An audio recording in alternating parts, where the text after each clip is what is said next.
A Wall Street shark tried to steal my wife. I turned him into a guppy.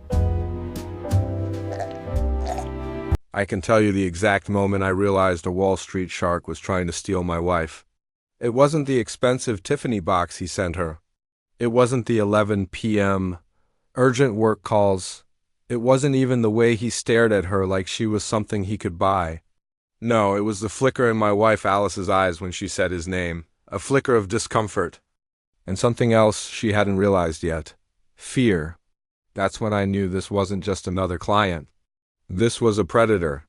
And he had chosen the wrong woman because she belonged to the wrong husband to mess with. My name is Sean Mercer. Network security specialist, husband, and the man Richard Coleman should have never crossed. Alice worked at Crawford Design Associates. She was finally climbing into the big leagues, designing executive floors for Morgan Stanley. It was a huge project, a huge opportunity, and it put a huge target on her back.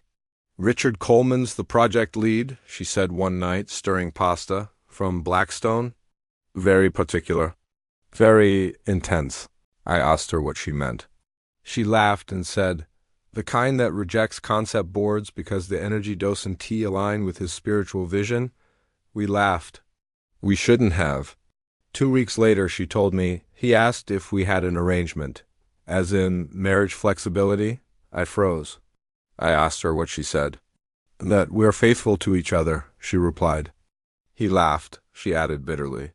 Like fidelity is a joke. That was the moment the hair on the back of my neck stood up. Predators test boundaries. When they find a wall, they look for a window, and Coleman was already looking. I accidentally met him while dropping off Alice's laptop.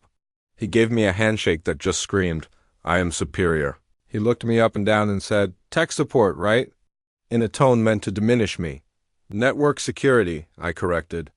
I keep people out of things they shouldn't touch, his smile faltered. Good. That night on the subway. I replayed the whole thing, the way he watched her, the way he dismissed me. That wasn't attraction, it was entitlement. He didn't want Alice, he wanted to take her. Then the gifts started, a Tiffany bracelet. A private lunch invite to 11 Madison Park, midnight texts. Veiled threats disguised as compliments, he was grooming her. And because she kept rejecting him, he got more aggressive. One night she whispered to me, Sean, he walked in on me changing today. And then he accidentally assigned us the same Uber. She was trembling. That was the night I moved from worried husband to active threat. I didn't yell. I didn't confront him. I started tracking him. Using my network skills, I created a dummy cloud folder and labeled it Morgan Stanley Confidential Feedback. Inside, nothing but a tracking pixel. 3 days later, I got a ping. 10:23 p.m. accessed from Coleman's home network. I told Alice, he's watching your work. Possibly your emails. Her face went white. This was surveillance. She went to her IT department and they found that Coleman had accessed her files 17 times in a month. We finally had hard evidence. But he didn't stop. He cornered her at a cafe. I think you need incentive, he purred, sliding an envelope across the table. Inside was a reservation for a $3,000 a night resort. For you and a friend. To discuss my penthouse project. Alice hit record on her smartwatch. Is my employment at risk if I decline? She asked. Opportunities go to those who recognize them, he smiled. He hung himself right there. Then at 1:30 in the morning, her phone buzzed. Car waiting outside your building. Need your input tonight. We looked outside. A black Escalade was idling at our curb. He had sent it to our home. I walked out and faced the driver. My wife won't be joining you, I said, my voice calm but lethal. Down the block, Coleman was watching from a Porsche.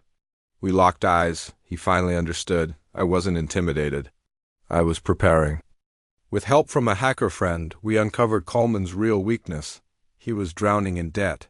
His financial kingdom wasn't built on wealth. It was built on leverage. And leverage can snap. He invited us to a party at his Hamptons estate. He wanted to display his dominance in front of me. Big mistake. When he saw me, he sneered, Sean, the AITA guy. I corrected him again, network security specialist. By the way, Bold move mortgaging your mansion through First Republic right before they collapsed. He froze, hit a nerve. Throughout the night he tried to isolate Alice every time I was there, smiling. Predators hate witnesses. Alice's firm confronted him with our evidence.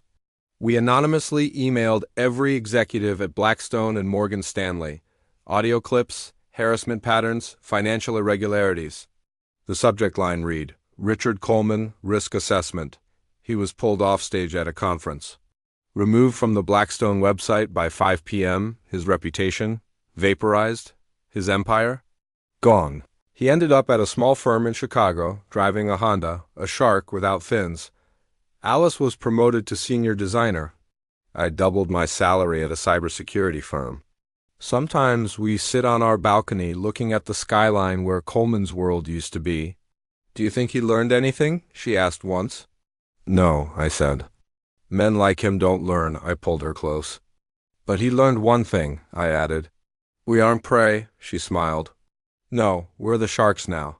Predators forget one simple rule: when you push good people too far, they push back harder. Thanks for watching.